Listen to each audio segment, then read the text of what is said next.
Welcome back to another video on my channel. Today's video is going to be about Graveyard Keeper, and it's going to be about 2 hour.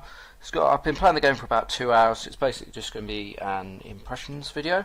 I hope you enjoy it. I'm going to have some gameplay in the background. I'll just talk about the game, see if you like it or not, see if you want to buy it. So what is Graveyard Keeper? Well, it's been in alpha for a few days, and it's just come out It's been in alpha, for a few months. You could have pre-ordered the game and then got access to that, but it's actually just come out. Its a release version has come out in the last couple of days, so I've been checking it out. Graveyard Keeper is like Stardew Valley or Harvest Moon kind of games, where you have like a plot of land and you can farm and you can interact with the locals and build things such like furnaces and to use that you can process the local resources around, and you can explore the town and understand the NPCs, things like that.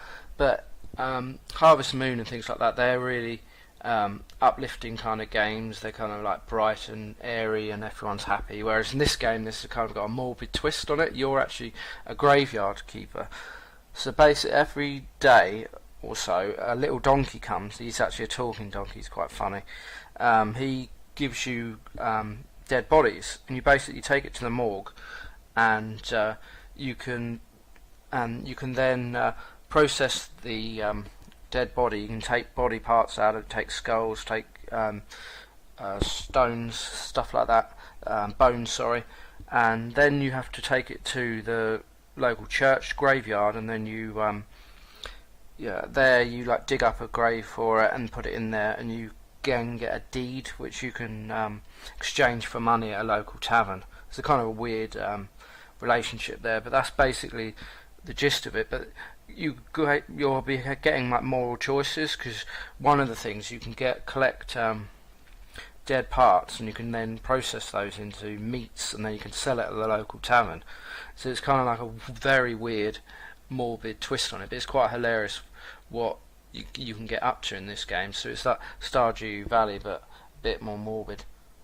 So like Stardew Valley, you start off in the modern world and it has like a small cutscene, but in this one you'll basically go to a local convenience store and you cross the road, and then you get run over, and then you get transported to this kind of dream world. There's this Grim Reaper, and he basically says you have to become the Graveyard Keeper, and then there's this talking head that you have to talk to get missions and stuff. So there's this, you want to get back to the modern world, but you don't know how and why you've been transported to that world, to the graveyard world.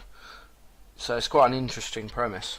Also meet this Inquisitor guy who says that basically there's been a lot of dead bodies that have been transported to his town on these ships, and it's quite auspicious that you then become the Graveyard Keeper, because you're having to process a lot of these dead bodies that he's getting. So it's going to be, I feel that the game, you're going to have some moral choices where you're either going to side with the Inquisitor, or you'll side maybe with the Grim Reaper person, and then you'll be able to get home that way. So there's definitely going to be some moral choices in this game. What actually have I achieved in the 2 hours of gameplay that I've done? And I could say that's not much, and that's kind of down to the game pacing and the lack of tutorial. It kind of plonks you into the game and makes you kind of work it out for yourself, which can be good for some people but not for others.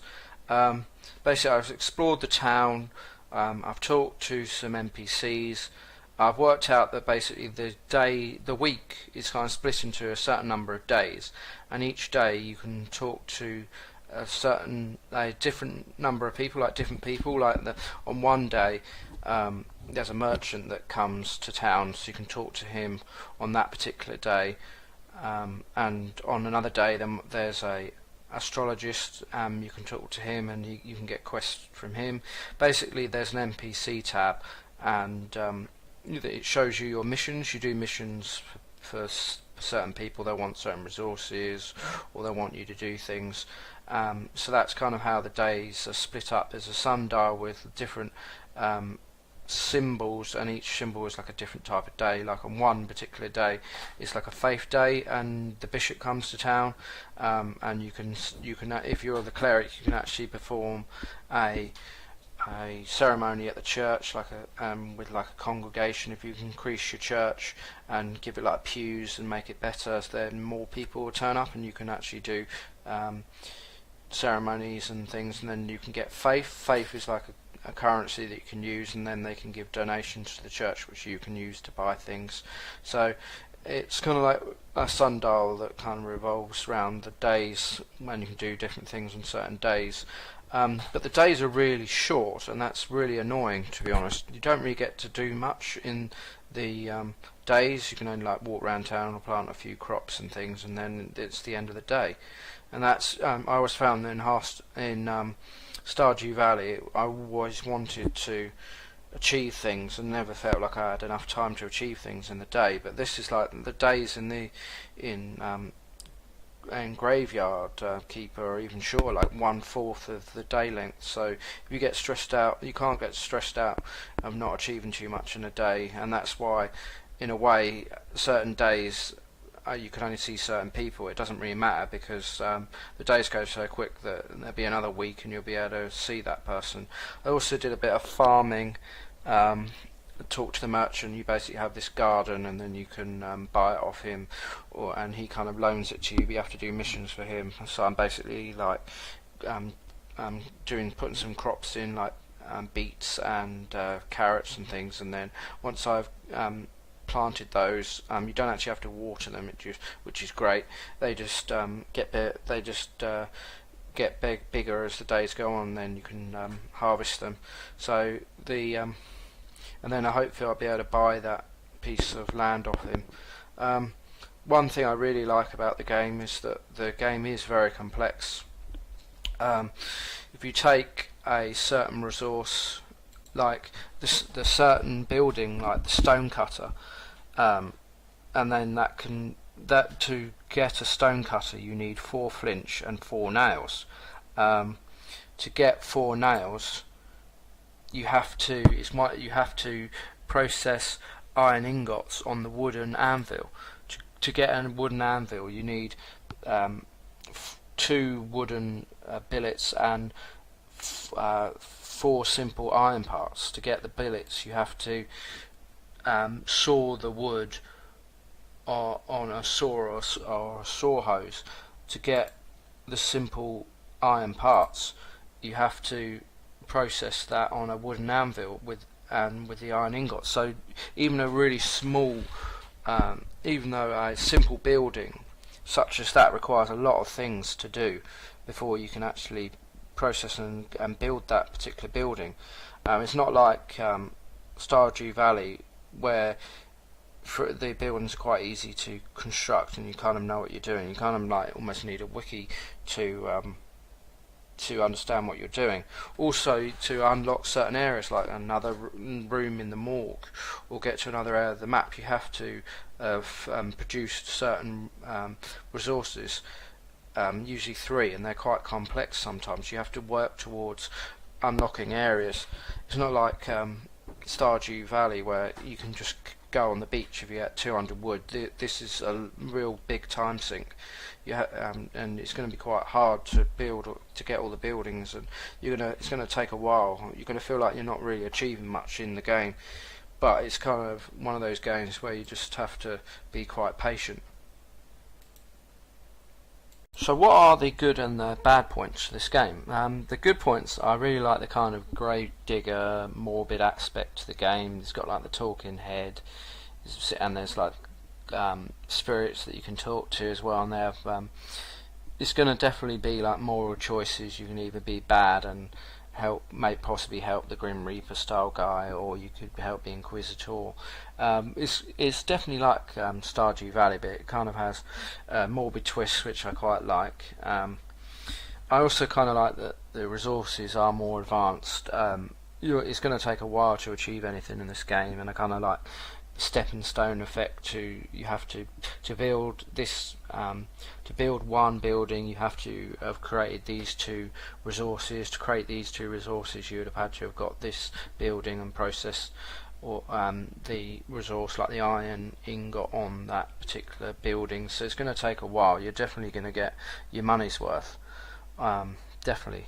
I do like that there's different aspects to the game. So there's the grave digging, the farming, you can talk to the NPCs, there's like astrology, there's combat as well. So there's definitely lots of things to do. I definitely want to explore the town more and all the different abilities and resources, and also I'm intrigued by the end game. How are you going to get home? Understanding more about the world. It's going to be really interesting. I like the atmosphere to the game, definitely. One of the problems though, and the bad things, is that there's a lack of a tutorial, and you basically will have to look at the wiki to understand and how to build resources. The 5-minute tutorial is definitely not good enough for the game. It's going to take you a while to achieve anything, and I played it for 2 hours and hardly achieved that much. I had a look at some people online as well. There is a bad performance to the game. The frame rates are really dipping all over the place. The frames stutter. You'll feel that when you'll be walking along and then your character will shift a few paces forward or back, so they really need to sort out the optimization to the game. You could say, is it a good thing that it's more complex than Stardew Valley?